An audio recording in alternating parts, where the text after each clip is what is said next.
Baik, terima kasih kepada Brina atas sambutan yang Ibu berikan. Nah, seperti yang saya katakan kepada teman-teman tadi, bahwa hari ini kita kedatangan tamu istimewa yang akan menyampaikan materi untuk tambahan bekal ilmu kita. Tapi sebelum menyambut beliau, izinkanlah saya untuk membacakan CV beliau terlebih dahulu. Nah, beliau bernama Bapak Yohanes Susilo, Work Performance Coach, Strategic HR Enthusiast, Lean Six Sigma Black Belt Holder. Beliau sudah 18 tahun berpengalaman sebagai HR dan berpengalaman di organisasi lintas budaya, MNC lokal, public and private company. Lalu beliau juga terlibat di berbagai HR functions seperti organizational development, talent management, learning development, knowledge management, talent acquisition, business partner, employee and industrial relation, dan di berbagai industri juga seperti HR consulting, retail, automotive auction, driver outsourcing management, F&B, property, hospitality, IT consulting, SAP consulting, insurance, shipping, and logistik. Dan jabatan beliau saat ini adalah Talent Acquisition, Outsourcing Management, and Talent Development Departments Head di PT Salam Pacific Indonesia Lines, atau bisa kita sebut sebagai PT SPIL. Nah, certifications beliau adalah How to Make Strategic Thinking a Habit, Logical Thinking, Scrum-nya Advanced, Certified Timeline Therapy, Scrum-nya The Basic. Untuk bahasa beliau adalah Indonesia. Kemudian top skills beliau adalah recruiting, organizational development, training and development.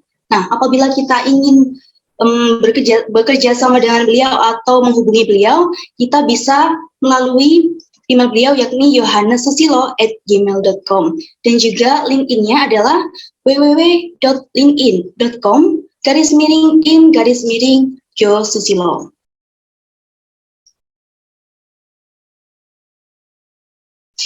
Oke, langsung saja kita sambut Bapak Yohanes. Selamat pagi, Bapak Yohanes. Pagi, Mbak Oki. Apa kabar, Bapak Yohanes? Baik, luar biasa, dahsyat. Alhamdulillah, semoga Bapak senantiasa sehat dan bahagia selalu ya, Pak. Amin. Sebelumnya kami ucapkan terima kasih kepada Bapak karena Bapak sudah bersedia menjadi pemateri webinar pembekalan wisuda pada hari ini. Baiklah, durasi untuk pemaparan materi yakni 45 menit, kemudian dilanjutkan dengan sesi tanya jawab selama 15 menit. Sekali lagi kepada yang terhormat Bapak Yohanes, saya silakan. Terima kasih banyak Mbak Oki, terima kasih Bu Rina yang sudah mengundang saya. Ya, saya selalu merasa terhormat kalau bisa bicara di depan para mahasiswa, apalagi yang nantinya menjadi talent gitu ya di perusahaan-perusahaan. Semoga juga di-spill. Nah, saya sebenarnya mau cerita aja, karena ada banyak cerita yang salah satunya nanti dari teman-teman sekalian sendiri. Ya, saya akan cerita satu orang yang kalian sudah kenal nantinya di ujung presentasi saya. Jadi jangan kemana-mana, ya semoga ceritanya menginspirasi gitu ya. Oke, semoga suara saya kedengeran jelas nih ya. Nanti kalau ada putus-putus, langsung aja Mbak Oki. Pak, kayaknya hilang nih Pak. Oke. Saya coba share screen. Ya, yang sudah saya siapkan ini. Oh ya, terima kasih juga dan salam sapa dari saya untuk para wartawan online dan juga rekan-rekan dosen dari Malang Pucat Suara ya. Oke. Saya kasih judul How to Become Real Talent in the Marketplace. Gimana sih caranya jadi talent yang beneran di bisnis, di sebuah perusahaan?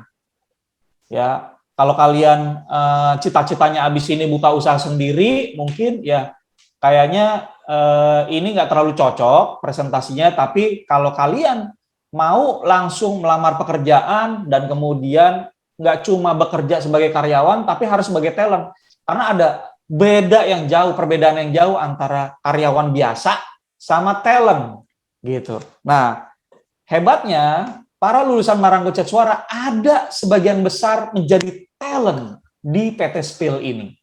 Ya, nah hari ini saya kasih logonya Spill University dan kemudian juga Setia Malang Pencet Suara. Spill University adalah merupakan apa ya namanya ya, bukan universitas seperti Malang Pencet Suara, bukan, tapi adalah merupakan sebuah learning development center khusus untuk para karyawan Spill, supaya mereka nggak cuma jadi karyawan, tapi jadi talent. Kayak gitu ya. Nah, teman-teman kalau mau cek lowongan kerjaan kita, silakan di foto ini nanti kemudian bisa di-scan ya barcode-nya. Di situ udah ada lowongan kerjaan kita dan kemudian bisa melamar dari situ juga. Oke. Baik, saya mulai dengan sebuah quotes ya, teman-teman sekalian. Sinik Vujicic ini bilang gini, do not chase what you can attract, find out what makes you attractive. Nggak usah lah kita ngejar-ngejar ya sebuah hal yang kita bisa bikin dia tertarik sama kita. Jadi bukan kita yang ngejar, tapi dia yang tertarik sama kita. So find out what makes you attractive. Jadi temukan daya tarikmu itu apa nanti di luaran. Temukan setelah 4 tahun kuliah di Malang Pencet Suara ini, sebenarnya daya tarik saya ini apa ya? Supaya orang lain, rekruter perusahaan itu nanti tertarik sama saya. Dan menurut penelitian, ya, dipilihlah 3 hal ini. Apakah itu merupakan skill Anda, knowledge Anda, atau attitude Anda? Ya. Apakah itu merupakan keahlian Anda, atau pengetahuan Anda, atau bahkan perilaku Anda?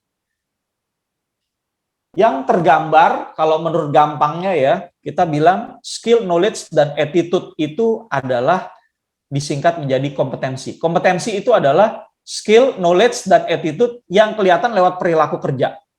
Nah, dibagi 2 tuh kompetensi. Ada yang namanya teknikal, ada yang namanya soft kompetensi. Kalau teknikal itu misalnya administrasi, dia harus bisa Excel, harus bisa Microsoft Office. Dia kalau jadi guru bahasa Inggris ya dia harus paham gimana bercakap-cakap dengan menggunakan bahasa Inggris. Tensesnya itu harus benar dan harus rapi. Itu technical kompetensi. Yaitu kompetensi yang langsung berhubungan dengan pekerjaannya itu sendiri. Tapi ada yang lebih unik lagi nih, nggak bisa kelihatan langsung. Itu namanya soft kompetensi. Ya, ibaratnya kalau kita beli cincin emas, teknikal kompetensinya tuh udah kelihatan tuh, kuning, ya mengkilat, ya mencolok di mata, kelihatannya keren gitu. Kalau soft kompetensi itu adalah harga jual dari emas itu sendiri.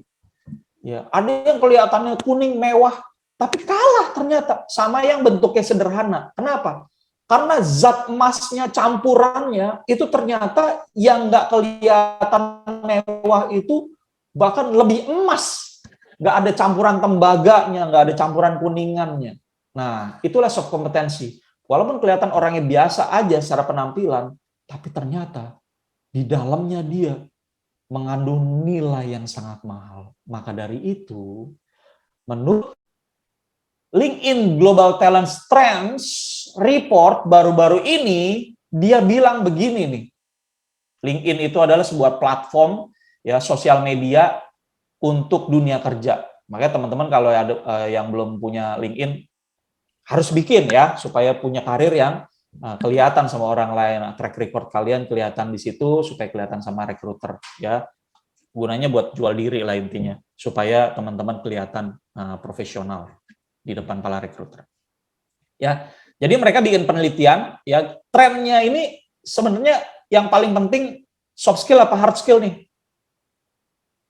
Ternyata menurut LinkedIn 92% talent profesional itu dilaporkan bahwa soft skill itu sejajar atau bahkan lebih penting untuk menjadi alasan seseorang itu direkrut ketimbang hard skill-nya.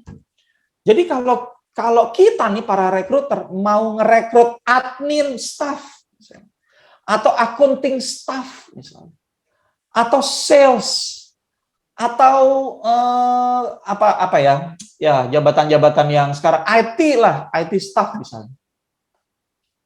Ternyata itu ketika diinterview, ketika dites, kita ngelihat mereka jago teknikalnya, mereka jago bidang yang mereka lagi lamar, secara skillnya, itu paling cuma 30%. Atau bahkan paling cuma 8% bahkan menurut si LinkedIn ini. Nah, dan sisanya yang lebih besar itu dinilai nilainya, soft skill. Soft skill itu bisa apa? Motivasi kerja, gaya dia bekerja, cara dia komunikasi, cara dia memecahkan masalah selama ini ketika dia belajar di kampusnya, cara dia ngomong, apakah penuh perhatian sama orang, apakah dia bisa berempati, ya itu soft skill semuanya, nggak kelihatan gitu. Tapi bisa bikin kita itu bernilai. Dan di dalam apalagi tambah ke atas, tambah naik karirnya, soft skill-nya harus makin berkembang. Jadi lihat betapa pentingnya para rekruter itu nyari talent berdasarkan soft skill-nya dulu. Dan jadi technical skill atau hard skill, ya technical sama hard skill itu sama ya sebutan. Jadi apakah hard skill atau technical skill-nya nggak penting? Penting. Tapi ketika kita mau mengenali kandidat buat jadi talent di dalam perusahaan, kita mesti lihat dulu dia soft skill-nya bagus nggak. Ya. Dan ada lagi, ya kesimpulan yang berikutnya, 89% berkata bahwa karyawan-karyawan yang baru direkrut dan gagal masuk di dalam perusahaan untuk bisa berkarir lebih lama lagi, dia gagal gitu ya, percobaan misalnya masa percobaan 3 bulan, dia gagal, itu kebanyakan karena mereka nggak punya soft skill yang bagus. Nah, bayangkan, menurut dunia profesional, soft skill-nya ini penting. Yang tadi ibarat emas itu nilai dari kadar emasnya itu sendiri. Nggak langsung kelihatan sih. Wah, IPK-nya bagus, IQ-nya tinggi, begitu bekerja di dalam pekerjaan, wah, kerjaannya ngomongin orang terus, iri hati, dibilangin sama atasannya nggak mau, ya egois, salah mengerti melulu persepsinya, pikirannya netting terus, negative thinking terus. Percuma technical skill-nya bagus, percuma IPK-nya bagus, tapi nggak tahan lama. Percuma emasnya kelihatan mahal, tapi ternyata harganya murah. Soft skill, it's really important. Oke, jadi poin saya sampai sini di situ dulu. Ya, nah teman-teman mulai lihat nih, karena soft skill itu bisa dipelajari dari keluarga, bisa dipelajari dari kampus, bisa dipelajari dari pelatihan-pelatihan, dan itu dikumpulin jadi satu, jadi kuat, jadi karakter kita yang kuat. Nah itu yang penting buat kita bisa sukses menjadi talent di sebuah perusahaan. Oke? Contohnya di Spill aja. Spill ini kalau teman-teman buka websitenya www.spill.co.id, www.spill.co.id, itu kita udah langsung punya nilai-nilai, value. Gunanya apa kita tampilin ini nih? Ada 5, integritas, orientasi pelanggan, kompetitif, kerjasama tim, sama visioner. Gunanya apa? Kita tampilin ini di website. Supaya yang ngelamar itu lihat, kamu tuh soft skill-nya punya nggak? Integritas. Ini kan soft skill semua kan ini. Jadi kalau yang ngelamar tuh, lihat nih, rasain sendiri. Selama ini tuh kamu jujur nggak? Kalau A bilang A, B bilang B, C bilang C. Ya. Nggak dibalut-balut, ngomong, jadi bohong. Nggak diterima kalau kayak gitu, melamar di perusahaan kami. Karena kami punya nilai saklek, harus cocok kandidatnya dengan nilai 5. Ibaratnya Pancasila ini kan. 5 sila yang ada di dalam diri kami. Gitu. Ya. Terus orientasi pelanggan. Nah, itu kalau kerja mentingin diri sendiri dulu apa melayani orang lain dulu? Tim kerjanya dibantu dulu apa terus-terusan ngejar target diri sendiri sampai lupa timnya untuk dibantu? Ya, kalau orangnya kayak gitu, egois, nggak cocok ada di sini. Kompetitif. Kompetitif ini adalah punya daya saing. Ya. Kalau orangnya ya udah ada di comfort zone, yang penting gajian lah. Jadi tunggu tanggal 30, tunggu tanggal 1 gitu ya. Dia nggak mau improve dirinya sendiri supaya jadi makin hebat dan tambah hebat. Nggak bisa. Karena ada Spill University yang ngegembleng karyawan supaya tambah lama, tambah belajar. Wah, saya Pak udah punya sertifikat Pak dari Setia Malang Kucet Suara. Wah, oke, itu adalah batu lompatan pertama. Ketika masuk di semua perusahaan, apalagi perusahaan-perusahaan besar, Anda pasti digembleng lebih lagi supaya soft skill-nya makin tinggi dan makin bisa kerjasama sama tim. Ya. Lalu juga visioner. Visioner tuh punya pandangan ke depan. Jadi dia belajar hal baru tuh. Wah, saya mau belajar ini data analis. Lah, kan kamu kan jurusan bahasa, ngapain belajar data analis? Saya mau belajar Lean Six Sigma. Ya, ngapain belajar Lean Six Sigma? Kan kamu kan jurusannya beda. Kamu kan jurusan akuntansi. Ngapain belajar Lean Six Sigma? Itu kan teknik industri aja gitu. Dia tahu di depan itu yang namanya data scientist, data analis, itu penting. Minimal kita tahu. Nah, makanya orang visioner selalu belajar hal-hal yang lingkungannya belum belajar, karena dia baca gitu. Nah, ini nilai-nilai yang harus ada sebagai soft skill di kandidat, karena di kami ini harus ada. Jadi kami akan rekrut kandidat-kandidat yang punya soft skill yang sama dengan soft skill-nya kami. Ya, jadi nilai-nilai itu akan membentuk soft skill juga. Oke. Masalahnya adalah, teman-teman semuanya, ada orang yang sampai hari ini belum mengetahui dirinya sendiri itu siapa. Apalagi dia memahami nilai-nilai yang ada dalam dirinya. Lawang dirinya sendiri aja dia kadang bingung gitu ya. Banyak tuh kandidat-kandidat bingung ngelamar sama saya. Ngelamarnya gini, loh kok kamu nggak cantumin, kamu ngelamar sebagai apa? Terserah Pak, terserah Bapak aja. Yang penting saya kerja. Ya bagus sih, dia punya semangat gitu loh. Mau ngelamar kerjaan apapun, siap gitu. Lah tapi kan kita kan jadi PR. Ya kalau yang ngelamar 1 nggak apa-apa. Kalau yang ngelamar 1 juta gitu. Kayak websitenya Spill, setiap hari itu yang ngelamar sekitar 500 ya. Itu sebulan aja yang ngelamar udah jutaan di situ. Lah kemudian orangnya ngomong gitu, ini nggak ada subjeknya ngelamar sebagai apa. Di situ cuma ditulis di badan emailnya, terserah mau melamar sebagai apapun. Ini orang. Jangan sampai teman-teman tidak memahami dirimu sendiri dan menyuruh, membuka supaya orang lain yang memahami dirimu. Kita nggak akan menjadi emas yang bernilai tinggi. Lawong kita sendiri aja nggak tahu nilai kita. Ya kan? Makanya di Johari Window ini dibagi 4 tuh kesadaran sama diri sendiri. Ya. Yang pertama, yang paling parah itu unknown self. Orang lain nggak tahu siapa kita juga nggak tahu siapa kita. Lalu kita berharap orang lain paham siapa kita. Lah siapa kamu?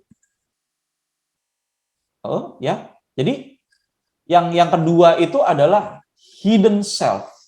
Ya, orang lain nggak tahu siapa kita, tapi kita tahu siapa diri kita.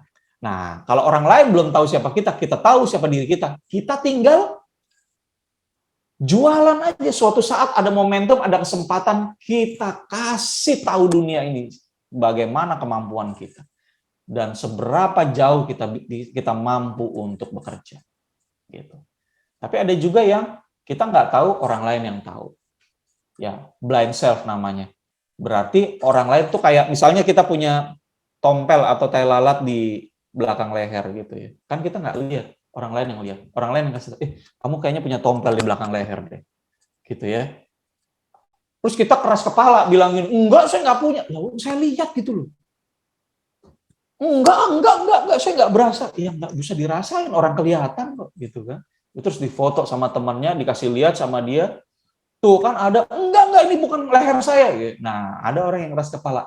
So, jadinya yang paling benar itu adalah open self. Orang lain tahu, kita tahu. Karena kita begitu rendah hati, secara soft skill kita mau menerima masukan dari orang lain, ya kan? Dan kita jadi paham. Lama-lama kita jadi paham diri kita tuh siapa. Orang lain juga paham. Ya, contoh, saya nih dulunya nggak paham, nggak tahu kalau saya tuh orangnya nggak sabaran. Ya, dikasih tahu sama orang lain, kamu tuh harus sabar. Saya merasa sih diri saya sabar loh. Jadi saya keras kepala, ada di posisi blind self. Saya nggak tahu, tapi orang lain tahu. Nah, ketika saya terus-menerus keras kepala, saya tetap ada di situ. Padahal yang dicari itu sebagai talent adalah orang-orang yang ada di posisi open self. Dia tahu soft skill-nya, dia tahu nilai-nilai dirinya, dan orang lain akhirnya juga tahu nilai-nilai dirinya. Akhirnya saya belajar untuk rendah hati, saya menerima masukan karena ada banyak orang yang bilang begitu, lalu saya belajar penuh untuk saya bisa bersabar. Sabar itu merupakan soft skill, dan itu penting dalam pekerjaan. Ya. Jadi dari keempat bagian ini kita harus berada terus-menerus menjaga diri kita di open self. Kita tahu diri, orang lain tahu kita. Dengan begitu kita menjadi talent yang diketahui sama orang lain. Kalau punya kelemahan, orang lain langsung menegur kita langsung terima. Oh iya, saya di situ. Nggak muter dulu gitu. Minta maaf aja susah, minta maaf aja nyalain. Iya sih saya salah. Karena dia duluan yang mulai gitu ya. Sama kayak anak kecil. Kalau dimarahin sama ibu bapak, kamu kenapa? Iya, guru bisa terus nyalain gurunya. So, jadinya tetaplah untuk ada di kita tahu soft skill kita semana dan orang lain juga tahu. Ya. Kemudian kami juga tentang kepribadian kita sendiri. Nah, ini merupakan soft skill ya. Kalau cermati tipe-tipe personality ya, atau juga yang dulu sering dibilang sanguin, kolerik, flegmatik, melankolik. Kalau di spill kita benar-benar lihat tuh ya, yang melamar itu tipe personality-nya sesuai nggak dengan posisi yang dia lamar. Makanya kita pakai psikotesnya DIS, dominan, intim, stabil, cermat. Ya, kalau orang dominan ya dia pengambil resiko yang bagus, terus inisiatifnya tinggi, dia tidak takut konflik sama orang lain, ngomongannya langsung, nggak pakai tedeng aling-aling, empatinya rendah, ya, tapi inisiatifnya tinggi. Dia mampu memimpin secara efektif karena dia berani orangnya. Cocoknya ditempatin di mana? Ya cocoknya ditempatin di head, ya departemen head, division head, gitu ya. Jadi para head harus punya ini, walaupun nggak selalu juga, ya. Tapi ini saya ambil contoh ekstrimnya. Ya. Berarti kalau dia melamar sebagai head, dia harus punya ini, dominan, sifat dominan. Ya, nanti teman-teman bisa beli bukunya, belajar sendiri. Nah itu tadi ya, kompetitif. Teman-teman harus belajar hal baru terus. Lalu kemudian orang intim ini jago dia bangun hubungan. Ya, terus kemudian temannya banyak, tapi sering lupa nih, namanya siapa ya? Kadang-kadang lupa, inget, itu siapa ya, ketemu di jalanan, ngomong udah seru gitu, tapi lupa namanya. Itu siapa ya? Saya lupa tuh. Tapi ngomongnya udah seru gitu. Karena dia adalah tipe yang sangat jago sekali untuk membuat hubungan baru. Nah, kalau orang-orang influence ini nanti di sales marketing nih. Jadi kita kalau cari orang sales dan marketing, kita benar-benar lihat nih, tipe kepribadiannya dia ada intimnya nggak atau influence-nya. Ya, dominan, intim, stabil, cermat, atau bahasa Inggrisnya dominance, influence, steadiness, dan compliance. Kalau orang steady, nah orang steady ini, orang stabil, dia setia banget sama satu pekerjaan itu. Walaupun pekerjaannya tiap hari monoton, dia tetap aja ada di situ. Dan nggak pernah dia langsung komplain, konflik keras gitu ya. Dia menghindari konflik. Ya, ini cocok nih buat orang-orang finance yang kerjaannya clerical, yang kerjaannya stabil di situ terus ya. Buat orang-orang admin gitu cocok. Kalau orang admin ditaruh di tipe dominan, waduh, nggak sabaran dia nanti. Kemudian compliance atau cermat, dia detail sekali, ya, meminimalisir kesalahan dirinya sendiri, check and recheck terus berulang kali, ya, cenderung pelit. Kenapa? Karena dia lihat banget, dia hitung semuanya. Tapi cermat sekali, kerjaannya jarang salah. Nah, orang ini juga cocok nih di tempat-tempat di mana kita perlu menghitung uang, modal, dan sebagainya. Nah, ini teman-teman nih. Kalau teman-teman tahu siapa diri kalian, apakah kalian tipenya dominan, intim, stabil, atau cermat, kalian tuh nggak ngasal ngelamar pekerjaan. pekerjaan yang asal-asalan dilamar membuat CV kalian berakhir di tempat sampah atau di grinder, ya, di penghancur kertas, gitu. Karena kalian berkompetisi dengan banyak sekali pelamar yang ada di Indonesia ini, ya, yang ada di Pulau Jawa dulu lah, ya. Sementara perusahaannya sedikit, nggak sebanding dengan jumlah pelamarnya. Nah, sekarang gimana mau jadi talent? Satu-satunya cara adalah Anda mengenali dulu siapa diri Anda, dan Anda mengenali soft skill Anda, dan melatih terus soft skill Anda. Baru kemudian hard skill-nya atau technical skill-nya. Ya, dan ini teorinya diciptakan oleh William Marston di tahun 1928, dipakai terus sampai sekarang. Ya, dia tulis pertama kali dalam bukunya The Emotional of Normal People. Oke, sampai di sini semoga clear. Ya, ketemu benang merahnya ya. Gimana caranya kita bisa jadi talent.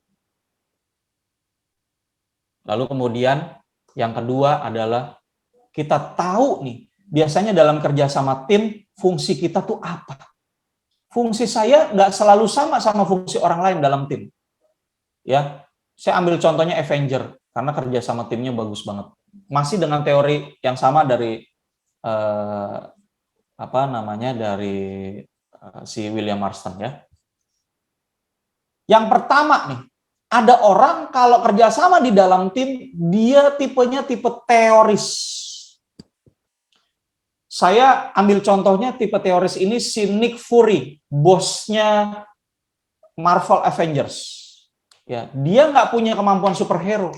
Superhero dia nggak punya kemampuannya. Nggak kayak anak buahnya. Jadi kalau dia perang, anak buahnya pasti lebih hebat dari dia, lebih jago. Tapi dia orangnya visioner. Dia bisa lihat tuh ke depan, ada bahaya yang mengancam musuh itu nanti strateginya dari serangan pertama akan ada serangan kedua dan serangan ketiga. Jadi dia lihat dari kapalnya dia, dari pesawat antariksanya dia lihat bumi itu bentuknya seperti apa dan ada titik-titik ancaman. Nah, orang kayak gini, kalau dikerja sama tim, ya dia bisa lihat tuh, nanti ngomongnya besar-besar contohnya. Wah, nggak bisa nih. Kita kalau di persaingan global, kita tuh mesti belajar hal-hal baru yang sekarang kita belum pahami. Wah, bisa kayak gitu tuh ngomong tuh orang. Bisa bilang kayak gini, saya harusnya belajar data science. Karena nanti semua data itu dipakai sebagai materi buat menentukan keputusan. Jadi kita harus belajar data science. Padahal di timnya itu nggak lagi ngomongin itu gitu. Di timnya itu lagi cuman bikin prakarya doang gitu. Tapi dia bisa ngomong jauh lebih hebat, jauh lebih besar. Nah, orang kayak begini, dia bisa lihat secara helikopter view. Dia bisa lihat secara besar, secara luas. Tapi kelihatannya ngomong doang nih orang. Ngomong doang, kerja dong. Nah, itu dia fungsinya dia sebenarnya. Fungsinya dia adalah memperingatkan tim akan tantangan berikutnya. Itu dia kerja. Makanya, kalau orang bisa paham siapa dirinya sendiri, secara fungsi dalam tim dan secara kepribadian, dia nggak mudah diserang dari luar, nggak mudah disalahpahami dari orang lain. Orang lain bilang gini, kamu kerja dong, ngomong tok, gitu kan. Lah, ini analisa saya loh, ini fungsi saya dalam tim ini, gitu. Ya, itu pentingnya. Jadi kita tahu nilai kita sendiri, nggak gampang diserang sama orang lain. Yang kedua adalah tipe teoris, yang kedua tipe eksekutor. Kita lihat Hulk, dia nggak mikir, eksekusi aja, disuruh Hulk smash, dia langsung smash, hancurin semuanya. Jadi tipe-tipe ini adalah biasanya tipe-tipe staff di bawah ya. Disuruh A, dia lakuin A. Disuruh B, dia lakuin B. Jarang banget dia kasih pandangan lain sama bosnya. Bos, jangan A deh, B aja, lebih efektif gitu. Jarang banget. Ya, tapi ada fungsinya nggak? Ada. Ya, dia setia. Disuruh A, dia A. Disuruh B, dia B. Tapi kalau tipe teoris dikasih A, dia bisa lihat, bos, ada tantangan nih kayaknya. Mendingan nih kita lihat dulu nih secara global ya, secara garis besar masalahnya ada di mana, bos. Wah, gitu. Jadi dia pembahasannya lama dulu. Tapi kalau eksekutor disuruh A, langsung dia bilang, siap, 86. Langsung dieksekusi. Nah, orang yang kayak gini nggak salah juga. Jadi kalau Anda memang tipenya seperti ini, ya Anda kenal diri Anda sendiri, ya udah Anda akan melamar di tempat-tempat di mana itu cocok. Nah, untuk ngomong secara lebih lanjutnya, itu nanti ada pembahasan yang tersendiri ya tentang jenjang karir dan sebagainya. Ya nanti di kesempatan lain saya akan bicarakan. Lalu yang ketiga itu analis, sama kayak Iron Man. Dia menganalisa ada nggak kemungkinan resiko yang nantinya timbul nih yang menyangkut keberhasilan tim. Ya. Kalian di satu tim ada orang yang rewel terus, jangan begitu, nanti begini, jangan begini, nanti begitu, mendingan begini, nanti begitu. Nah, itu orang tipenya analis. Kalau dia tahu siapa dirinya, dia bisa efektif berfungsi. Lalu selanjutnya manajer. Manajer ini bukan level jabatan, bukan. Manajer ini antar orang, menjadi jembatan. Si A ribut sama si B, itu karena gaya ngomongnya salah nih. Oke. Begitu jembatan. Nah, ini orang jago sekali. People skill-nya jago sekali, ya. Dia bisa menjadi penengah, dia bisa memimpin secara efektif di dalam tim. Walaupun dia bukan pemimpinnya, tapi ketika dia ngomong, dia didengerin dalam tim. Nah, itu manajer. Yang terakhir, strategis. Adalah ketika tipe teoris besar, dan kemudian si analis ngomong soal resiko-resikonya, nah si strategis ini dia akan membuat langkah-langkah kerja. Ya, langkah pertama, langkah kedua, langkah ketiga apa sampai nantinya selesai proyeknya di dalam tim. Ya, jadi dia mendetailkan langkah pertama mendingan kita begini dulu, langkah kedua begini dulu, langkah ketiga begini dulu. Nah, semuanya itu tipe teoris, eksekutor, manajer, analis, dan strategis bekerja menjadi satu kesatuan. Ketika semua orang itu udah pada paham dirinya sendiri, fungsinya apa dan tipenya apa. Bayangin kalau perusahaan ngerekrut karyawan yang nggak tahu dirinya sendiri kayak gimana. Boro-boro mau kerja, betul? Ntar dia bingung, saya tuh gimana ya? Saya tuh orangnya kayak gimana? Saya tuh passionnya kemana? Baru 3 bulan, belum 3 bulan, dia udah resign. Ya, karena dia bilang nggak cocok. Padahal sebenarnya dia sendiri nggak tahu maunya dia apa.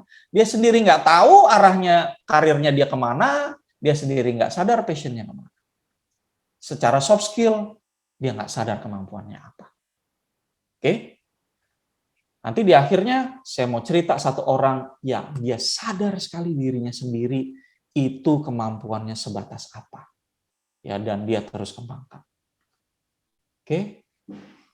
Dan ya ini tipe-tipe yang memotivasi juga. Kita mesti kenali juga hal-hal apa yang bisa memotivasi kita. Ya, contohnya kesetiaan pada prinsip, ini saya lewatin aja. Kemudian kesamaan hak, kalau perusahaannya nggak adil gitu ya, resign nih orang model ini. Dia maunya semua sama nih haknya, sama rata, sama rasa. Atau juga freedom, ada orang-orang yang termotivasi ketika dia dikasih tugas, ya udah didiemin aja. Yang penting, pokoknya kreativitasnya silahkan dikembangkan sendiri, yang penting nanti selesai. Nah, orang kayak gini, nanti kalau didetailkan tiap hari ditanyain, gimana perkembangannya, resign. Kenapa? Karena dia merasa nggak cocok diawasin sampai detail gitu, mikro management. Ya. Lalu yang terakhir, justice. Orang-orang yang termotivasi kalau perusahaan tempat dia bekerja itu adil memberikan benefit sesuai dengan yang dijanjikan, ya nggak mencela-menceli. Nah kalau ketemu sama perusahaan yang PHP, wah langsung terluka hatinya, resign. Jadi pahami hal-hal apa juga yang memotivasi kalian. Intinya adalah dari pemaparan saya ini, pahami benar-benar dirimu mulai dari tipe kepribadianmu, mulai dari fungsimu di dalam tim, dan dari hal-hal apa yang bisa memotivasi dirimu. Baru kemudian cari lowongan pekerjaannya dan lamar. Ketika menghadapi interviewer, si interviewernya sudah paham, oh dia passionnya kemana. Jadi kita yang menentukan arah karir kita sendiri, bukan orang lain. Gitu ya. Oke. Nah, dan semua hal itu bekerja bersama-sama di dalam diri kita untuk menjadikan kita seorang talent. Ya, prakteknya nggak segampang itu, saya tahu. prakteknya susah, ada banyak dinamika, perasaan yang terjadi nantinya, ya gagal, bangkit lagi, gagal, bangkit lagi. Tapi ya secara garis besar rumusannya itu. Kalau kita sudah tahu diri kita sendiri, kita baru bisa menjual diri kita ke orang lain, ke perusahaan. Ya. Dan semuanya harus punya mental block yang baik. Saya mau cerita. Nah, ini caranya ya, kita harus kenali diri kita, terima dan sesuaikan. Biar sesuai dengan tantangan kita menjadi pemenang. Saya tutup dengan satu quotes sebelum saya cerita. Ya. Sinik Vujicic yang tadi saya pakai gambarnya di depan, itu adalah seorang pembicara mahal. Ya, ketika dia bicara di satu sesi 2 jam, dia bisa dibayar sampai ribuan dolar. Bisa sampai 6.000, 7.000 dolar, bahkan sempat sampai 14.000 dolar. Dikalikan aja sama 14.000 rupiah gitu ya, 14.000 dikali 14.000, nah itu bayarannya dia. 1 kali sesi atau 2 jam. Padahal dia nggak punya tangan dan nggak punya kaki. Sama sekali nggak punya tangan dan tidak punya kaki. Sama sekali. Tapi bisa menghasilkan nilai ribuan dolar dalam 2 jam bicara doang. Dia nggak butuh tangan, dia nggak butuh kaki untuk menghasilkan duit. Dia cuma butuh mulut, which is dia punya. Hebat ya, karena dia paham nilainya dia kembangkan terus. Cara dia bicara makin lama makin hebat. Nah, itu soft skill-nya dia. Dia bilang gini, fear is the biggest disability of all. Rasa takut adalah kecacatan paling besar dari semuanya. It will paralyze you more than being in a wheelchair. Itu akan melumpuhkanmu lebih daripada keadaan dirimu di atas kursi roda. Karena dia di atas kursi roda. Dia di atas kursi roda, tapi dia mengalahkan rasa takutnya, makanya dia bisa jadi konglomerat sekarang. Ya, suksesnya bukan karena dia konglomerat, tapi suksesnya karena dia bisa menjadi orang yang sangat berarti. Begitu dia ngomong, semua orang tersentuh hatinya dan termotivasi. Dia bisa menjadi orang yang berguna buat orang-orang yang dekat sama dia. Cuma karena mulutnya. Dia nggak butuh tangan lagi, dia nggak butuh kaki lagi. Nah, kita ini lengkap loh. Coba tahu diri. Pahami benar-benar siapa diri kita sendiri dan kembangkan soft skill kita. Suatu hari kami di Spill membuka lowongan untuk fast track atau manajemen training. Ya, di posisi Finance and Administration Division. Kami cari 20 orang terbaik di seluruh Surabaya ini untuk bisa masuk ke dalam program itu. Ya, nantinya akan ditempatkan di seluruh cabang-cabang kami atau di kantor pusat di Surabaya. Nah, cabang kami terbuka di 40 cabang di seluruh Indonesia. Bayangin ya. Jadi kami cari nih, saya cari termasuk ke Malang Kucet Suara tentunya. Gitu. Cari dapat 20 orang. Ya. Dan ada satu perempuan, satu anak perempuan, dia baru lulus tahun 2020. Ini tuh waktu ngelamar dan waktu di interview, katanya dia sih, dia udah nggak punya passion, dia udah merasa bahwa wah kayaknya nggak diterima. Tapi suatu hari dia sadar bahwa dia harus menjadi orang yang lebih sukses lagi. Alasannya cuma satu, dia mau membahagiakan keluarganya yang dari dulu sudah termasuk ke dalam kategori tidak mampu. Ternyata wanita ini, perempuan ini, adalah tulang punggung di keluarganya. Anak yatim, orang tuanya, bapaknya sudah nggak ada dari dia umur 5 tahun. Ibunya pergi menjadi TKI ya di negeri orang, lalu kemudian sempat pulang dan kemudian harus bekerja lagi jauh dari kampung halamannya dia, ya. Dan dia dari Jawa Tengah, dia kuliah ngambil accounting, kemudian dia ngelamar waktu itu di Spill dan diterima untuk posisi manajemen training. Dilatih selama 8 bulan, ya. Saya liatin banget ya anak-anak manajemen trainee ini yang saya rekrut. Saya liatin anak ini sangat spesial. Kenapa saya bilang spesial? Karena dari penampilannya yang biasa banget dan dari asalnya yang dari desa itu, dia punya kepercayaan diri yang luar biasa. Padahal dia bisa aja minder, dia bisa aja takut, dia bisa aja nggak mengenali dirinya sendiri karena keadaan-keadaan yang dia lalui. Ada banyak sekali keadaan yang dia lalui seumur hidupnya dia yang bisa bikin jadi alasan untuk dia minder. But no, dia nggak minder. Yang hebatnya lagi nih ya, setelah lulus periode pelatihan untuk manajemen trainee kami, dari semua perempuan yang ditempatkan di luar kota, cuma dia doang ditempatkan di Ambon. Dari mana asalnya dia? Dari Temanggung, dari kaki gunung Sumbing di pedesaan. Tiba-tiba dia ditaruh di Ambon. Dia nggak pernah naik pesawat. Tapi saya tahu persis kenapa manajemen pilih dia. Waktu penutupan, acara penutupan di sebuah kafe, penutupan acara manajemen training kami di sebuah kafe, dia speech, dia dapat kesempatan buat speech, dia tutup itu speech mewakili angkatannya dia. Dia speech-nya luar biasa. Dia bilang gini doang. Mari kita apresiasi diri kita sendiri karena kita nggak menyerah dan nggak melangkah mundur satu langkah pun sampai kita ada di hari ini sebagai pemenang. Dia ngomong gitu. Dan semua orang bertepuk tangan termasuk Vice President Director-nya PT Spill yang hadir di situ. Itu para pejabat Spill hadir di situ, dia nggak ada keraguan sedikit pun untuk dia bilang bahwa saya bisa dan akhirnya saya sampai di posisi ini. Gila ya ini anak. Dan saya mau kasih tahu, dia lulusan Malang Pucat Suara dari ABM. Hari ini, dia di Ambon, diangkat sebagai supervisor. Baru 8 bulan ya, 2 bulan magang, kemudian 6 bulan ikut pelatihan.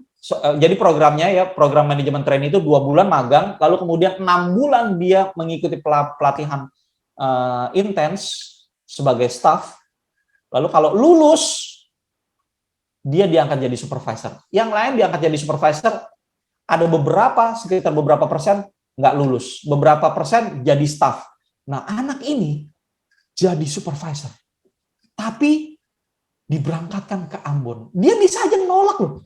Dia bisa aja bilang bahwa saya nggak mau, gitu, saya nggak bisa. Tapi dia datang ke saya, dia sambil nangis. Dia bukannya bilang nggak mau, nggak bisa, dia resign gitu. Enggak. Dia cuma bilang gini, saya harus berangkat ke Ambon. Saya harus bikin orang tua saya bangga, ibu saya bangga, keluarga saya bangga. Karena dari dulu saya miskin, saya harus jadi orang yang membawa harga diri keluarga saya naik.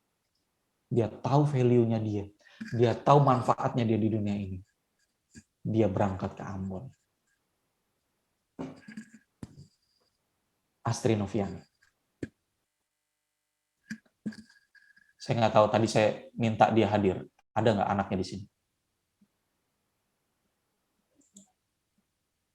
Coba bisa dicek, ada nggak anaknya di sini? Kalau ada, saya minta dia ngomong beberapa kata-kata. Dan hari ini, dia di negeri yang ratusan kilometer jauhnya. Kalau terbang itu mesti 4 jam. Orang yang tahu siapa dirinya, nggak peduli Anda rumahnya dari kaki gunung, Anda anak yatim. Dia bisa mengalahkan tantangannya.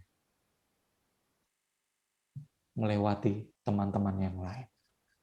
Ini nilainya Spill, kompetitif. Kalau saya bisa bilang nih anak gunung, tapi gila banget dia. Nggak ada yang jawab mau gitu. Dia malah bilang, kamu kalau ditempatin di luar kota, mau nggak? Siap. Di mana? Di Papua. Dia malah minta di Papua. Tapi kita kirim ke Ambon karena Ambon yang butuh. langsung jadi supervisor dan diangkat. Oke, saya tutup presentasi saya dengan cerita ini. When you realize who you are, you can do it. You can beat anything. Wassalam. Silakan, saya kembalikan. Kalau ada yang mau bertanya. Silakan Mbak Uki. Baik, terima kasih Bapak Johannes. Saya sendiri mendengar materi dari Bapak Jo ini juga ikut antusias nih teman-teman.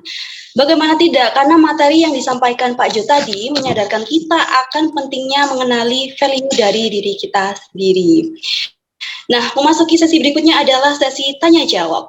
Silakan kepada teman-teman yang ingin atau yang masih penasaran dengan materi seputar talent, bisa langsung raise hand atau bisa juga bertanya melalui kolom chat Zoom dengan cara menyebutkan nama, jurusan, dan juga pertanyaan.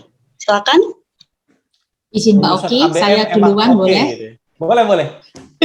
Saya yang nulis, Pak. Oh, oke.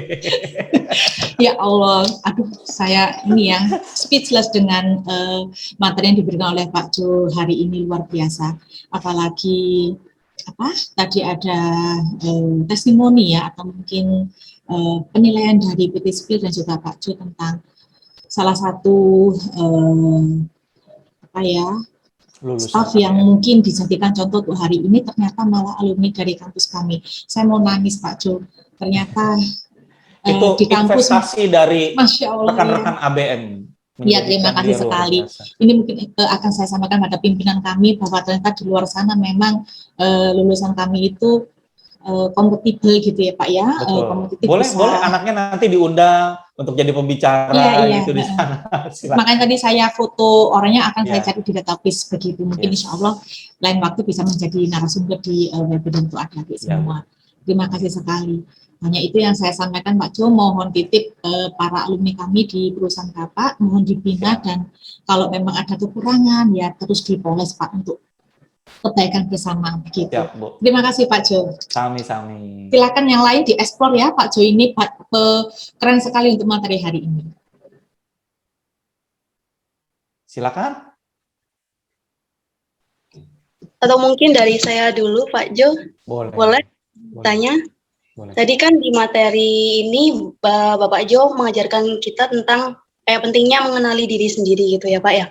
Nah, kalau sejauh ini saya di kampus juga sering menemukan teman-teman yang merasa kayak kurang menemukan passion-nya gitu Pak, belum menemukan passion-nya atau belum menemukan personality-nya itu seperti apa gitu. Nah, kalau dari Pak Jo sendiri ada nggak sih tips untuk lebih mengenali diri kita sendiri di masa-masa perkuliahan seperti ini dan gimana cara mengasahnya seperti itu Pak Jo? Terima kasih. Kita itu lahir ya dengan fungsi otak yang mencari comfort zone. Jadi kalau udah nggak ada masalah tuh, kita jarang bertanya gitu ya ke diri sendiri. Saya ini sebenarnya nantinya jadi apa sih? Saya tuh sebenarnya nantinya karirnya akan sebagai apa sih? Itu jarang tuh. Kalau masih belum ada masalah, semuanya keluarga masih baik-baik aja gitu ya, di kampus nilainya masih oke-oke aja gitu. Jarang ada pertanyaan baru. Tapi nanti ketika ditimpa masalah, tiba-tiba keluarganya butuh tulang punggung gitu ya, butuh dibantu gitu ya. Baru ada pertanyaan, waduh, saya mesti kerja, tapi kerjanya jadi apa gitu ya. Kalau saya boleh jujur, saya ini dulu waktu kuliah itu nilainya malah jelek. Ya. Lalu kemudian saya tuh bingung mau jadi apa. Waktu saya ngelamar di sebuah perusahaan besar di Jakarta, saya masuk ke gedungnya, gedung tower gede banget itu ya, di BNI 46. Ya kebetulan saya melamar dulu untuk MAP, Mitra Adi Perkasa.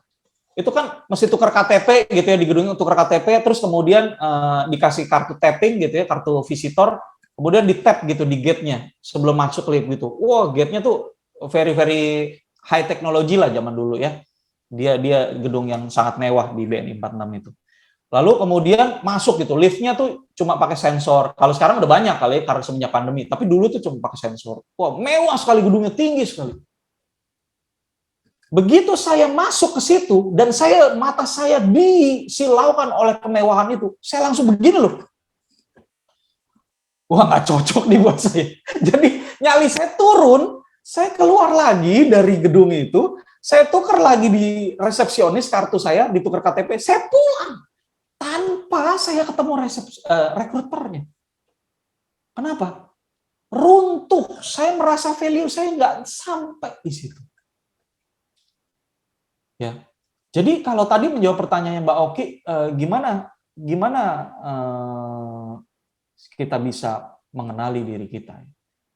Kadang kalau ada masalah, kita baru nanya. Dan ketika saya sampai rumah, saya dihadapkan sama masalah bahwa keluarga saya anak tunggal, keluarga saya, papa saya stroke, ibu saya kena darah tinggi, tekanan darahnya 220, papa saya stroke. Terus saya pulang, ya saya nggak dapat kerjaan. Waduh, ada masalah. Baru saya mikir.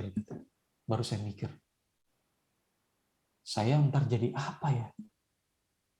Saya harusnya jadi apa yang bisa sampai dapetin duit dan bisa ngejagain keluarga saya. Gitu. Jadi teman-teman, mulai kalian peduli sama keluargamu, mulai kalian peduli sama lingkunganmu, mulai kalian peduli sama orang-orang yang butuh dirimu.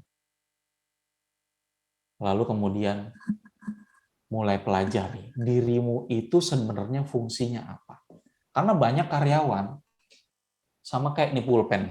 Ini pulpen, kalau dilempar buat ngusir kucing, bisa nggak, Mbak Oki? Bisa, kayaknya Pak. Bisa. Tapi pulpen ini nggak diciptain buat ngusir kucing. Pulpen ini diciptain jati dirinya buat menulis. Ada tulisan-tulisan hebat yang bisa tercipta dari alat ini. Tapi kalau jadi disfungsi buat ngusir kucing, bisa aja. Tapi kan jadi disfungsi gitu. Nggak sesuai peruntukannya. Nah, sama juga ketika kita nggak mau mengenali diri kita, nggak mau mengenali soft skill kita, asal melamar. Dan ada banyak sekali karyawan yang sampai sekarang udah terjebak. Umurnya udah 30-an, udah 40-an, udah 50-an. Saya lihat CV-nya, pernah jadi sales, pernah jadi admin, pernah dagang, pernah jadi staf gudang. Waduh, itu kerjaannya di bawah setahun, semuanya beda-beda. Terus ngelamar ke saya jadi apa gitu. Bingung. Umur sementara udah mendekati usia pensiun. Ini karena dari awal ini dia nggak punya rencana nih dirinya mau dijadiin apa sebenarnya gitu kan. Kuliahnya ntar di mana? Ya wajar lah kalau masih muda lagi explore, wajar ya. Sampai umur 20-an, 25-an gitu wajar. Karirnya masih menclok-menclok. Tapi udah sampai nanti belum dipikirin juga gitu. Ya, belum mengenali dirinya sendiri juga, passionnya kemana. Ya karena ada banyak tuh alat tes ya. Kita bisa ngetes ya, secara online juga banyak. Tapi kan awalnya dari niat dulu kan, dari mikir dulu kan, saya ini sebenarnya orangnya cocoknya di mana gitu. Itu kan. Tapi kalau udah enjoy, nggak mikir, masa depannya terserah, aku share-share gitu ya, mau jadi apa kek, yang penting ntar lah. Akhirnya tomorrow will comes to you suddenly, shockingly. Jadi Anda tuh shock gitu loh ngadepin masa depan. Dan akhirnya CV-nya rusak. Dan CV rusak itu ya, yang namanya CV rusak, kami tuh memahami bahasa, rekruter tuh paham tuh yang namanya CV rusak. CV-nya tuh nggak ada benang merahnya gitu, track record-nya dia. Sebentar tadi kerja di urusan HRD, ntar sebentar jadi sales, sebentar jaga toko, sebentar jadi staf gudang, sebentar nanti jadi purchasing. Waduh, semuanya diterimain sama dia. Kacau. Ya. Jadi yang penting yang pertama dari niat dulu. Niat bahwa kita ini berguna. Baru ntar kita cari tahu, nah gunanya tuh buat apa? Kalau saya masuk di perusahaan, saya jadi apa? Saya dari dulu, dari pertama kali lulus, walaupun saya gagal di perkuliahan karena keluarga saya berantakan, gitu ya, saya lahir dari keluarga berantakan, saya tahu nih nanti suatu saat saya jadi pemimpin HR, dan it must be very, very good.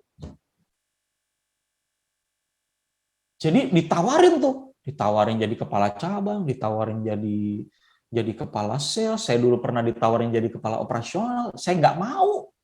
Walaupun itu dipromot gitu, dinaikin, nggak mau. Karena saya tahu fungsinya apa. Pulpen ya buat nulis. Gitu maksudnya, Mbak Oki.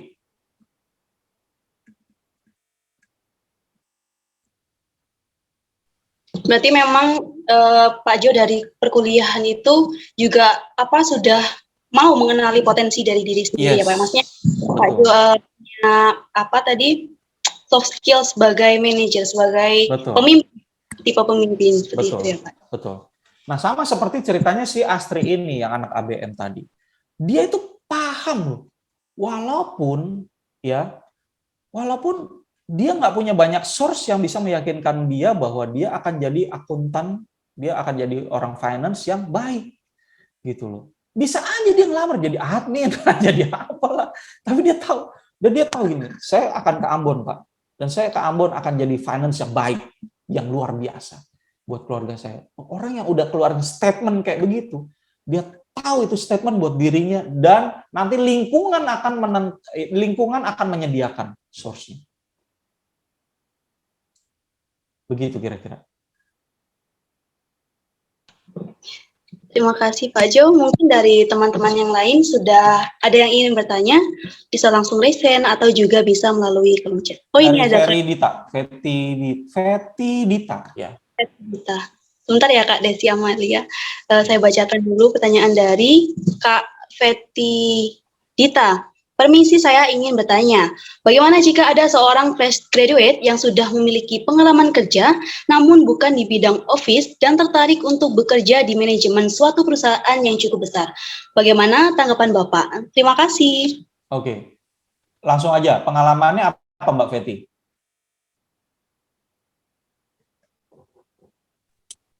Selamat siang, Bapak. Iya, Mbak Feti. Boleh dijelasin pengalamannya apa?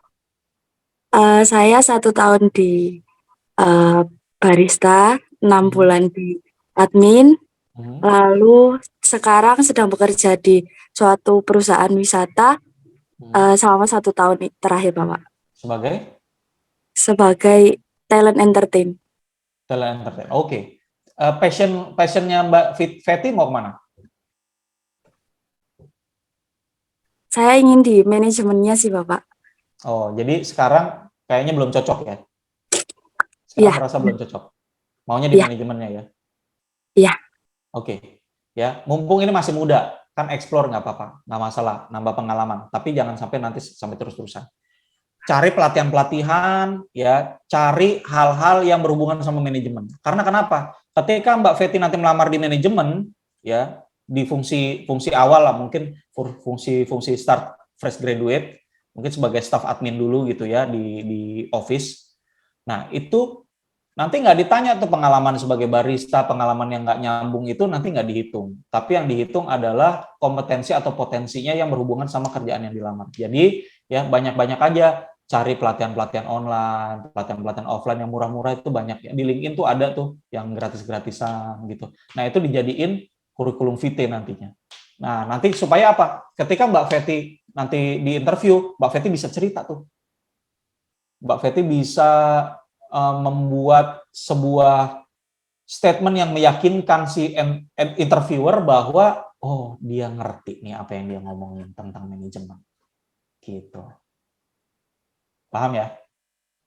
Nah, tapi pengalaman-pengalaman yang tadi jadi barista, jadi talent entertainment, nggak apa-apa. Itu nanti di dalam pasti kepake. Ketika Mbak Feti udah ada di fungsi manajemen, itu pasti kepake. Ya, ilmu komunikasinya, gitu. Ya kan? Kayak ilmu komunikasi itu pentingnya gini loh.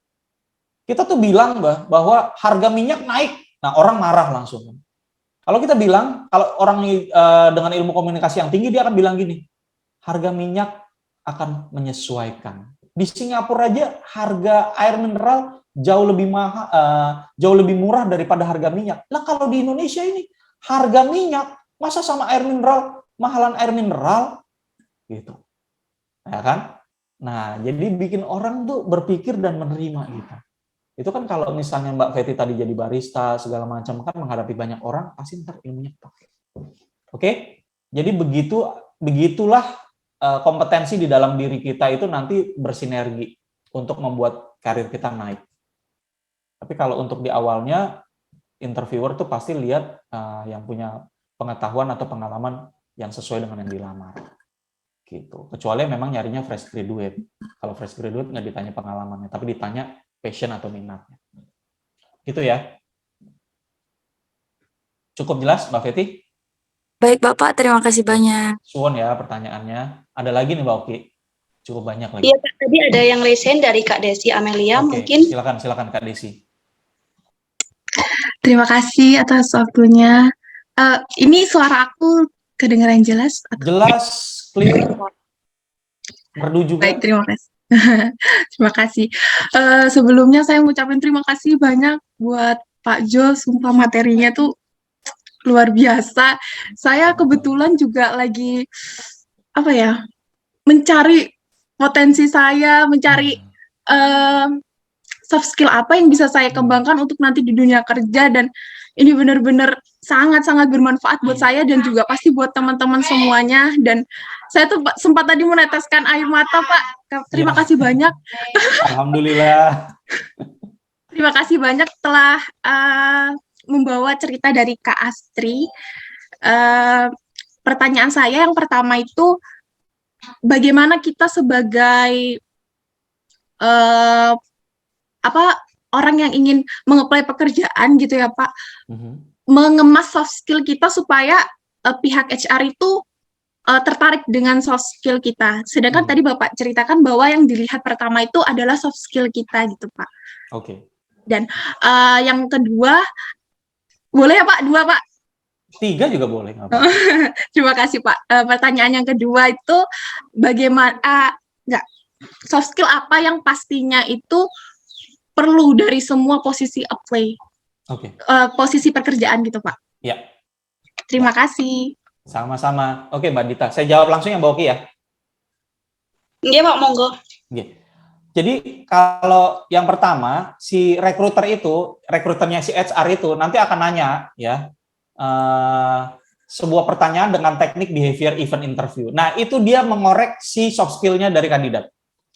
Contoh pertanyaan behavior event interview ya. Contoh nih, misalnya dia mau mengorek nilai teamwork ya. Dia akan nanya gini. Coba ceritakan Mbak Dita, pengalaman Mbak Dita ketika bekerja sama dengan tim ya, dan kemudian ada konflik di dalamnya. Bagaimana cara Mbak Dita dulu menyelesaikan konflik itu dan hasil akhirnya seperti apa? Nah, itu suruh cerita. Nah, itu pertanyaan behavior event interview. Ditanyain masa lalu. Ya. Jadi rekruter yang bagus tuh nggak nanya masa depan kan belum terjadi. Nanti kalau kamu di dalam, kamu mau ngapain, kamu mau bikin apa, itu nggak ditanya. Tapi ditanya masa lalu dan ditanyain kejadian, makanya dinamakan behavior event interview. Sebuah event di mana menunjukkan perilaku tertentu yang perilakunya itu bisa diukur sebagai soft skill. Nah, kalau integritas, pertanyaannya misalnya model-model kayak gini. Coba ceritakan di mana ada sebuah situasi yang menuntut kejujuran kamu dulunya.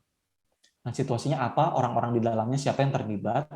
Lalu gimana hasil akhirnya? Sambil si rekruter tuh nyatetin orang yang terlibat siapa. Mungkin bisa ditanya nomor teleponnya gimana, nomor teleponnya berapa. Nanti buat referensi, cek referensi, bener nggak ceritain. Ya, jadi ditanya masa lalu. Itu caranya kita, para rekruter, menilai soft skill.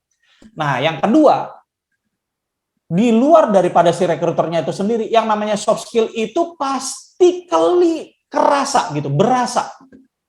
Contoh orang sombong ya. Masuk ke ruangan interviewer, itu udah berasa sombongnya, dia nggak usah ngomong apa-apa gitu, udah berasa, ya kan? Atau contoh orang tukang bohong gitu ya, itu lagi ngomong tuh berasa gitu, ngomong ntar A, ntar B, ntar C, ntar beda-beda, gitu, ya. Jadi dari awal aja kita tuh udah terlatih gitu untuk melihat nih enak nih enggak nih kandidat ada yang salah atau enggak gitu ya. Gitu, selain behavior event interview itu tadi gitu. Lalu kemudian yang kedua tadi apa, gimana pertanyaannya? Yang kedua itu soft skill yang pasti terpakai Oh untuk ya, semua soft skill yang pasti terpakai itu adalah ilmu komunikasi. Soft skill yang pasti terpakai ilmu komunikasi. Ilmu komunikasi bukan ilmu ngomong ya. Karena komunikasi itu dengerin, ngomong, body language, mimik wajah, secara bawah sadar itu tuh kita dirasakan sama orang lain. Sama kayak waktu saya pertama ketemu Bu Rina di pusat karir, itu langsung bersemangat gitu ya. Melihatnya langsung, wah, cara dia menyajikan minuman, cara menyajikan snack di mejanya, cara menyapanya, itu udah terentertain dengan sendirinya, dan secara psikologis kan orang jadi menerima gitu ya, nggak ada benteng lagi gitu. Sampai hari ini gitu, jadi nggak ada barriernya lagi ya. Jadi pertanyaan kedua dijawab dengan ilmu komunikasi, belajar terus. Saya tuh belajar ilmu komunikasi, saya ngambil sertifikasi hipnoterapi, sertifikasi master NLP. Nah, itu yang katanya orang aneh-aneh. Nggak apa-apa, saya belajar semua. Saya belajar dari para motivator, saya ambil sertifikasi banyak-banyak. Bukan buat ngumpulin sertifikat, bukan. Tapi buat ngupdate. Siapa tahu yang kemarin dipakai, sekarang udah nggak ada lagi. Iya nggak? Kan zaman dulu kan nggak ada manggil orang bestie. Sekarang kan ada bestie gitu kan. Iya nggak? Zaman dulu manggil orang tuh zaman saya, woi coy, itu akrab tuh, woi coy, gitu ya, apa itu. Kalau sekarang kan, iya Besti, apa kabar? Gitu. Nah itu kan komunikasi juga. Gitu, Mbak Dita. Cukup jelas? Cukup jelas. Terima kasih, Pak. Tersuwun. Oke, Terima lanjut. Terima Ya. kasih Kak Desi yang sudah bertanya. Ada pertanyaan lanjutannya Pak, sebentar ya. Ya. Ini dari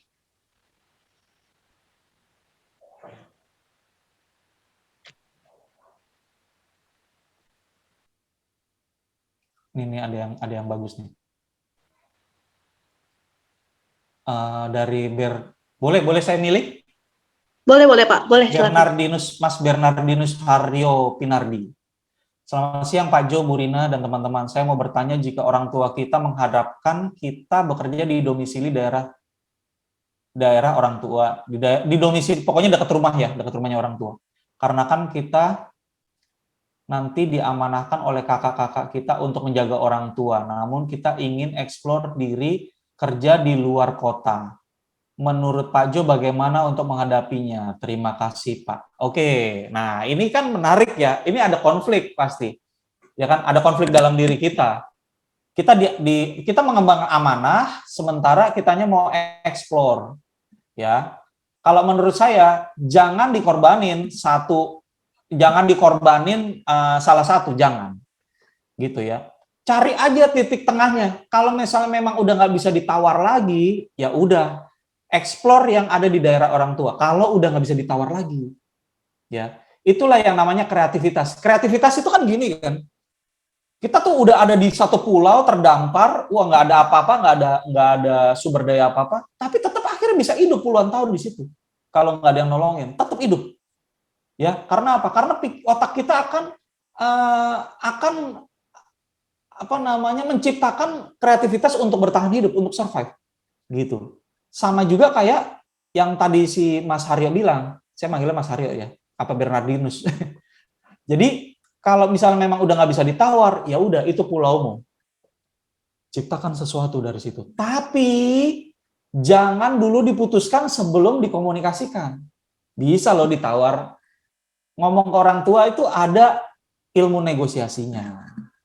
Gitu. Bisa jadi karena orang tuanya belum mengalami, karena zamannya berbeda. Ya, bisa jadi karena saya punya beberapa karyawan itu dia disuruh balik karena takut di Surabaya nanti di pinggir laut kerjanya, padahal juga jauh dari laut, tapi menurut orang tuanya di pinggir laut. Di kantor kita loh jauh dari laut ini, tapi menurut orang tuanya di pinggir laut. Nah kalau gitu ya tinggal dikasih buktinya, tinggal dikasih pengertiannya. Si Astri, sekali lagi saya ke dia lagi, orang tuanya itu nggak ngizinin. Lah anak perempuan satu-satunya ke Ambon. Tapi dia negosiasi karena dia sadar betul ini hal yang harus dia hadapi. Dia yakinkan orang tuanya sampai nangis dan ridho, ikhlas, bahkan mendukung. Telepon ke saya bahkan orang tuanya, Pak, saya titip anak saya, Pak. Siap, Bu. Gitu. Nah, jadi memang ada ilmu negosiasinya sampai itu jadi jalan tengah. Kalau misalnya memang sudah tidak bisa ditawar, baru ilmu kreativitas yang keluar. Kira-kira gambaran garis besarnya gitu, Mas Bernardinus. Baik, Pak. Terima kasih. Matur suwun. Ya, jangan diputuskan sebelum dinegosiasikan. Itu ada beberapa paradigma yang belum diketahui oleh beberapa sudut pandang yang belum diketahui oleh orang tua. Gitu. Oke. Mungkin dari Bu Rina ada yang mau nambahin, Bu Rina. Karena nanyanya ke Bu Rina juga. Bu Rina hanya menyapa Pak anaknya. Oke, Bu. Monggo Oke, Bu. lanjut. Ya, lanjut. Silakan Mbak Oki dipilih. Terima kasih Pak Yohanes. Tadi juga ada pertanyaan dari Kak Ikhwan Papuanto. Bagaimana caranya agar kita lebih percaya diri terhadap apa yang kita miliki dan menghilangkan keraguan yang membuat timbulnya rasa pesimis? Terima kasih. Oke, itu yang tadi saya bahas namanya mental block. Mental block itu dipelajari. Ya. Contoh, saya itu setiap kali setiap kali belajar matematika, setiap kali ujian matematika, itu saya nilainya pasti merah darah gitu. 3-2 misalnya gitu. Lalu muncullah kesimpulan di dalam pikiran saya bahwa saya itu pasti nggak bisa matematika. Gitu ya. Hal yang berhubungan sama hitung-hitungan saya pasti nggak bisa. Akhirnya ketika saya jadi HRD, saya sempat jadi generalis. Saya mesti ngitung gaji karyawan ribuan. Waduh, keringat dingin. Itu keringat bercucuran segede-gede jagung. Kenapa? Karena mental block saya ngomong, pasti gagal kau. Pasti gagal kau. Nah, sama juga rasa percaya diri. Rasa percaya diri itu, rasa minder itu dipelajari juga. Dari dulu tuh sempat gagal. Nah, kegagalan-kegagalan itu dikumpulin jadi satu, dijadiin rekaman. Supaya apa? Supaya ketika ntar tantangannya muncul, itu rekamannya ngomong tuh. Ntar pasti ditolak. Ntar pasti nggak dihargai. Ntar pasti kamu gagal. Gitu. Nah, cara terapinya macam-macam. Kalau saya sih, saya pakai metode self-talking. Ya, ketika kita lagi berdoa, ketika kita lagi, ketika kita lagi bersembahyang, kita bersyukur dulu. Terima kasih sudah ada saya di dunia ini. Saya bersyukur menjadi saya ini unik, tidak ada yang lain lagi selain saya. Lalu saya ngomong sama diri saya sendiri banyak-banyak.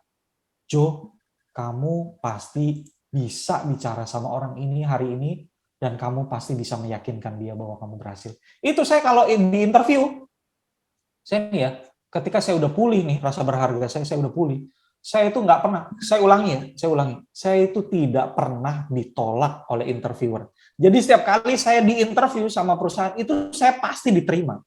Yang bikin ditolak itu karena ketika saya minta gajinya nggak sesuai sama saya. Jadilah tidak jadi. Tapi di tahap interview, sudah pasti diterima. Bayangin loh, seorang yang tadinya minder banget. Kenapa? Karena saya membangun rasa percaya diri saya tahu diri saya harganya semana. Ya, jadi ini salah satu tekniknya. Saya ngomong sama diri saya sendiri bahwa, Jo, kamu pasti bisa nih. Saya ngomong sampai 30 kali. Nah, terserah sih maunya sampai berapa, tapi sampai berkali-kali intinya. Supaya tuh bawah sadar saya tuh denger gitu. Kan dari dulu kan ada yang ngomong, kamu tuh pasti gagal. Kamu pasti nggak bisa. Kamu tuh pasti ditolak. Kan ngomong gitu terus kan, sampai terngiang-ngiang tuh di pikiran saya. Ketika tantangannya ada, malah saya ngomong begitu sama diri saya sendiri. Nah, sekarang saya encounter, saya balikin. Jo, kamu kali ini pasti kamu berhasil. Dia itu loh pasti dia itu nanti suka sama kamu. Dia itu pasti dengerin kamu. Saya ngomong terus. Bahkan ketika saya mau di interview, saya ke kamar mandi dulu, saya grooming, Lalu kemudian saya ngomong sama diri saya sendiri. Sampai saya tuh denger, sel-sel seluruh sel di tubuh saya tuh denger bahwa saya itu pasti berhasil. Itu cara saya. Kira-kira bisa diterima? Tadi siapa yang nanya? Mbak Oki, silakan. Terima kasih Pak atas jawabannya. Ya, matur suwun Mas. Dan it works banget.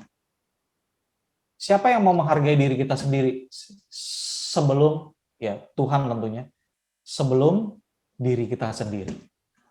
Jadi mulai dari diri kita sendiri dulu. Oke? Silakan Mbak Oki.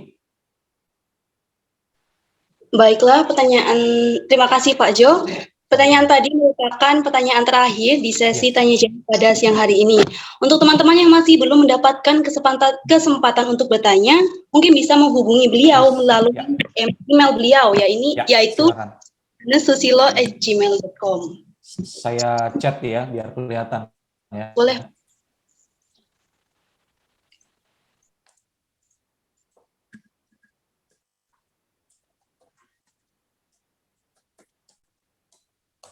Oke, itu ya. Baik, terima kasih Mbak Oki, makasih Bu Rina, makasih semuanya. Saya kembali. Baik.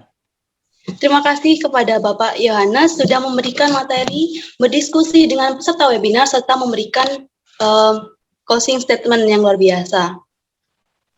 Tapi sebelum penutup, saya mohon untuk kesediaannya pada Pak Yohanes untuk memberikan closing statement, karena closing statement-nya belum ya Pak.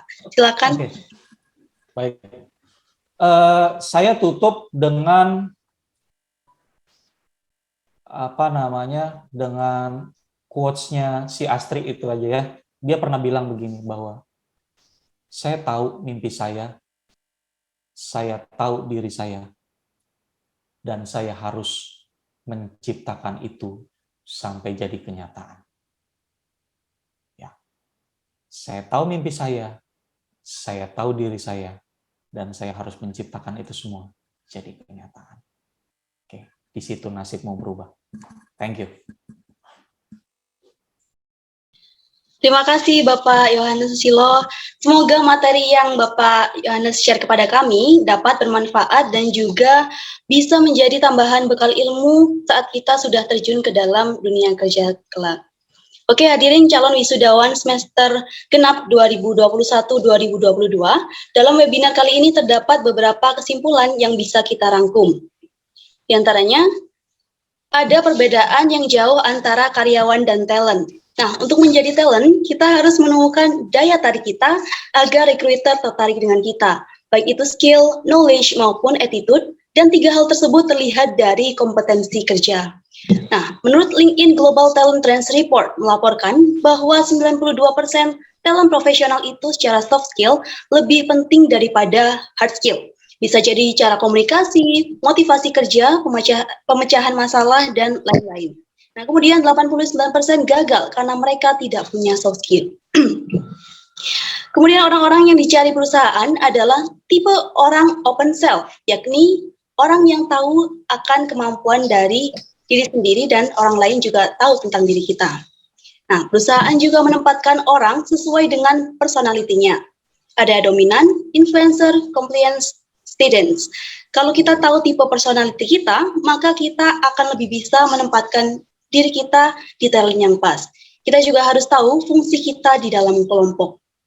Kalau sudah tahu diri kita sendiri, kita baru bisa menjual kualitas diri kita kepada orang lain. Nah, agar kita lebih yakin bahwa kita memiliki kemampuan yang mumpuni, kita juga perlu membentuk mental block yang baik.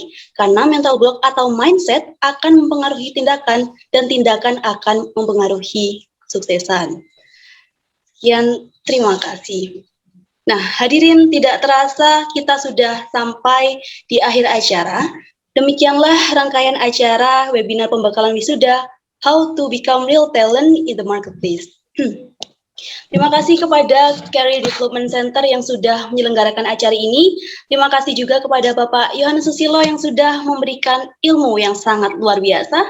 Dan terima kasih juga kepada hadirin calon wisudawan semester genap yang sudah antusias dalam mengikuti webinar pada pagi hari ini. Semoga ilmu yang kita terima dapat bermanfaat dan juga menambah motivasi kita untuk terus meningkatkan performa diri. Nah, sebelum penutupan, saya memiliki sebuah pantun. Buah durian, buah berduri, 3 biji dimakan Mbak Lulu. Terus semangat mengenali diri sendiri agar kita sukses selalu. Akhirnya saya Kita Aisyah selaku MC dan moderator izin undur diri. Mohon maaf apabila ada salah kata. Sampai jumpa lagi. Wassalamualaikum warahmatullahi wabarakatuh. Shalom, Om Santi, Santi Santi Om. Namo Buddhaya, salam kebajikan.